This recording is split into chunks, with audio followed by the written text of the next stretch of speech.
مساء الفل للناس الكل في انتظار صفارة الحكم وضربة البداية. لكن قبل هذا تتم بعض المراسم والأمور الاعتيادية لحظات قبل البداية الكروية الحقيقية. سنتابع معا أحداث مباراة الأهلي ضد برشلونة. تحية حارة لكم أعزائي المشاهدين، معلقكم الرياضي رؤوف خليف للتعليق على مباراة اليوم.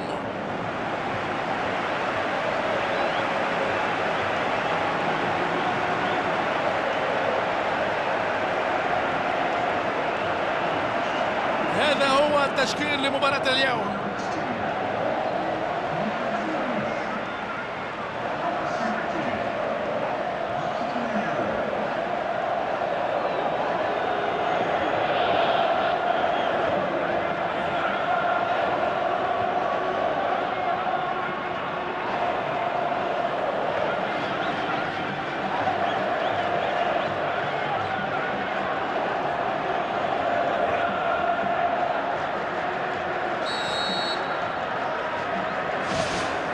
ها هي البداية إذن،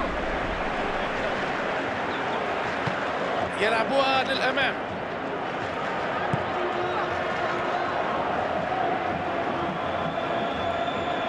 يلعب كرة إلى اليسار، تمكن من تمريرها إلى ماركينهو، يوزع في منطقة الجزاء، يرفع يده للاعبين طالبا السماح. فالنية كانت أفضل مما كان، لكن لابد من الإتقان في قادم الأحيان. هذه كرة رأسية، أوصل الكرة إلى المنطقة بشكل جيد، لكن اللمسة الأخيرة لم تكن جيدة.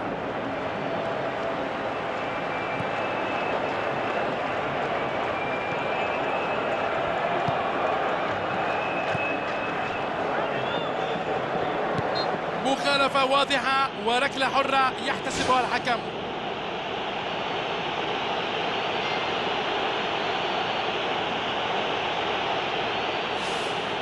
هل سيسددها مباشرة؟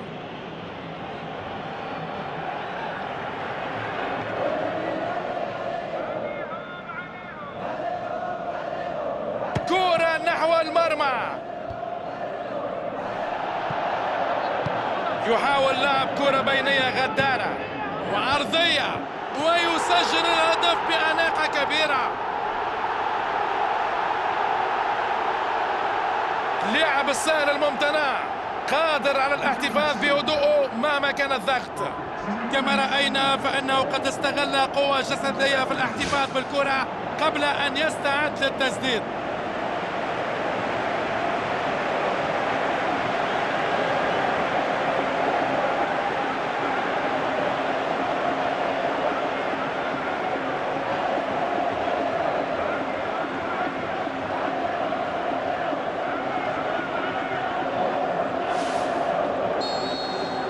هل سيكون هذا الهدف بمثابة الصدمة؟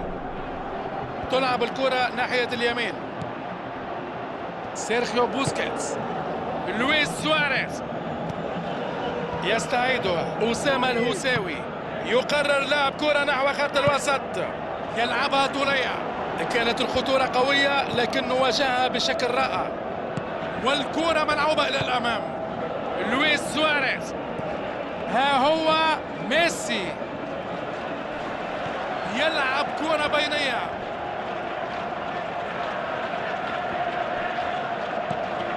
من سيستلم هذه التمريرة الطولية؟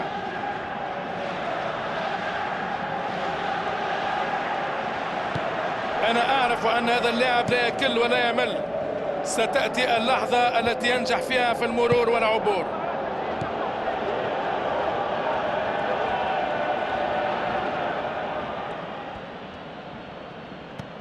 سيرخيو بوسكيتس، جوردي ألبا، نيمار يحاول تمريرها عبر الدفاع. سيرخيو بوسكيتس يلعبها بينية أرضية، يعيدها مرة ثانية بعيدة كليا عن المرمى. أظن أنه كان ذكيا للغاية بتواجده في هذا الموقع المتميز أمام المرمى، لكنه لم ينجح في اللمسة الأخيرة.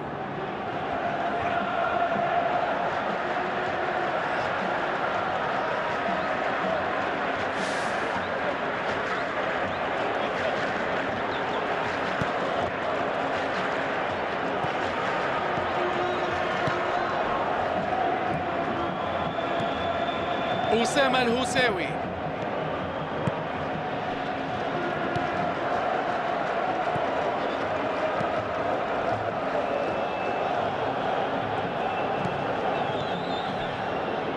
يعيد الكرة إلى الوراء لبناء الهجمة.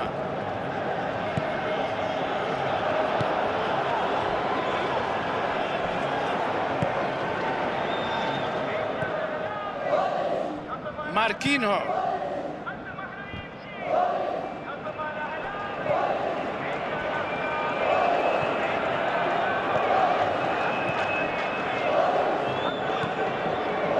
فاصل جميل من التمريرات. يلعب كرة إلى اليسار. شكل المنافس بعض الخطورة لكنه وجد كل التصدي. رمية التماس.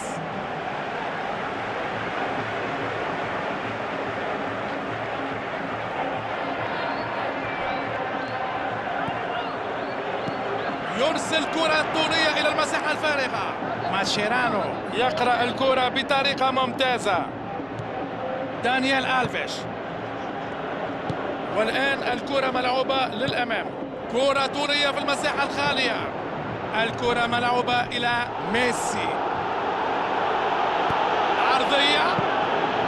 التوزيعة مش معقولة ولا مقبولة.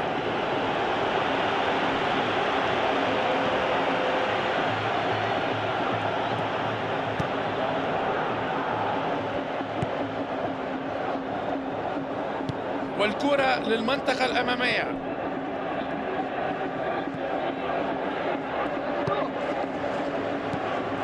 لويس سواريز.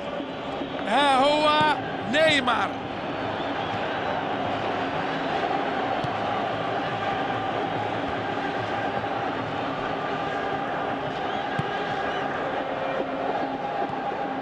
ماركينهو. تمركز جيد. تنطلق الصافرة لإعلان نهاية الشوط الأول.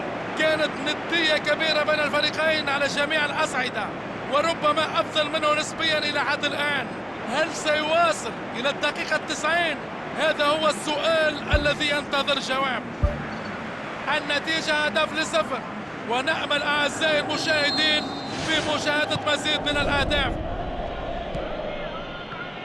لا يمكن وأن تعول على التقدم بهدف واحد. بهذا تأتي فرصة للمنافس للعودة من جديد.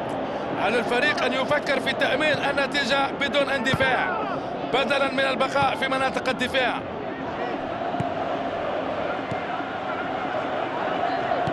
يحاول تمريرها عبر الدفاع في وضعية صحيحة. تغيير اللاعب على الرواق. والكرة العرضية.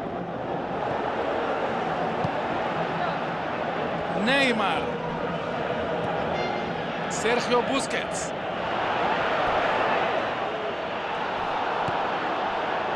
نيمار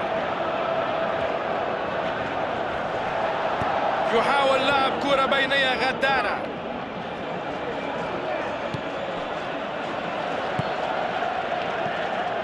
سيرخيو بوسكيتس.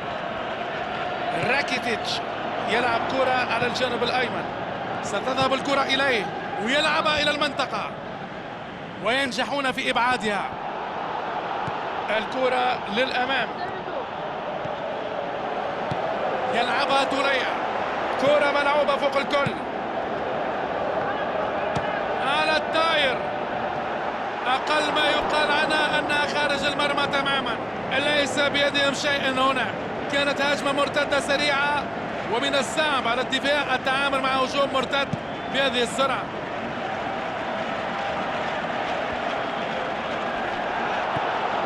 سيرخيو بوسكيتس. راكيتيتش يمررها إلى يمينه. تلاحم قوي. هذه هي لقطات الحماس والجمال. هذه هي كرة القدم في كل الدلال. يحاول تمريرها عبر الدفاع. يحاول أن يلعبها بينية. ماتشيرانو يقطع الكرة ويبعد الخطورة.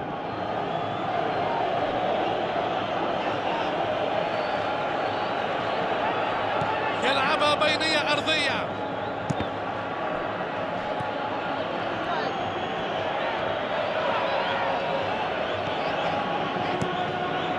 كرة طولية من الحارس، كرة معتادة ودفاع فوق العادة، كرة طولية إلى الأمام، خطورة وشيكة لكنه نجح في منعها. يلعبها إلى الحارس، توزيع ناحية اليمين، يلعب كرة بينية، خلق لنفسه المساحة، كرة عرضية، القائم يمنع الكرة، لم يخاطر على الإطلاق. لويس سواريز،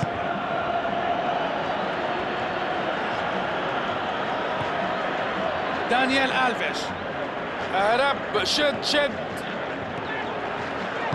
يحاول فك دفاعات المنافس، عرضية، تخرج الكرة إلى خارج الخط.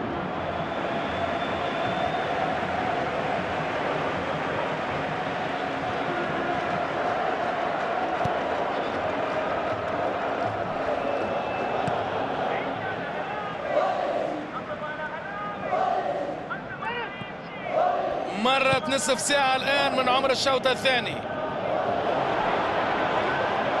وستكون هذه رمية تماس.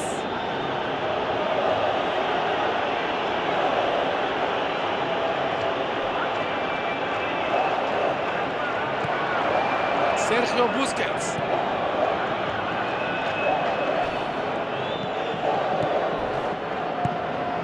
لويس سواريز،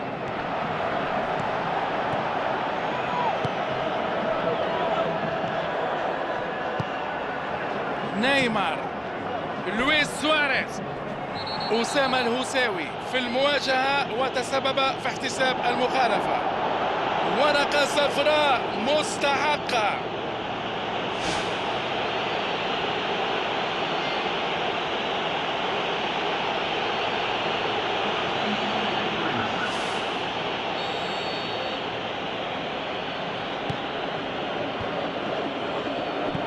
يا لها من مبادرة رائعة أن يتراجع المهاجم للوراء عند الحاجة. يحاول لعب كرة بينية غدارة،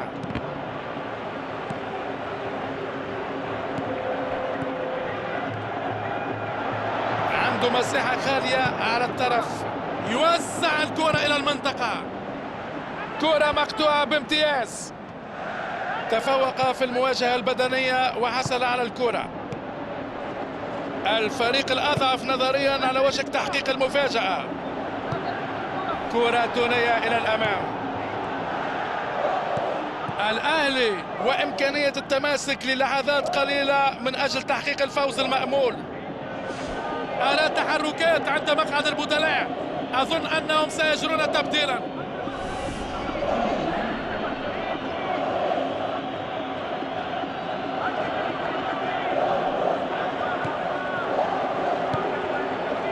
ماشيرانو، جوردي ألبا، نيمار، توزيع على الرواق، تمكن من تمريرها إلى إنيستا، وكرة ملعوبة إلى الأمام بسرعة، يرسل كرة طولية إلى المساحة الفارغة، باساس،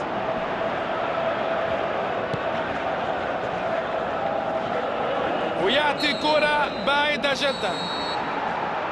ها هي صافرة النهاية، عبروا هذا الاختبار بأقل فارق من الأهداف، وذلك بفضل خط الدفاع الذي كان في أفضل حالاته. ليس من السهل الحفاظ على التقدم لفترة طويلة من المباراة، ولكن أعتقد أنهم قدموا أداء رائعا والتزاما كبيرا للحفاظ على الفوز.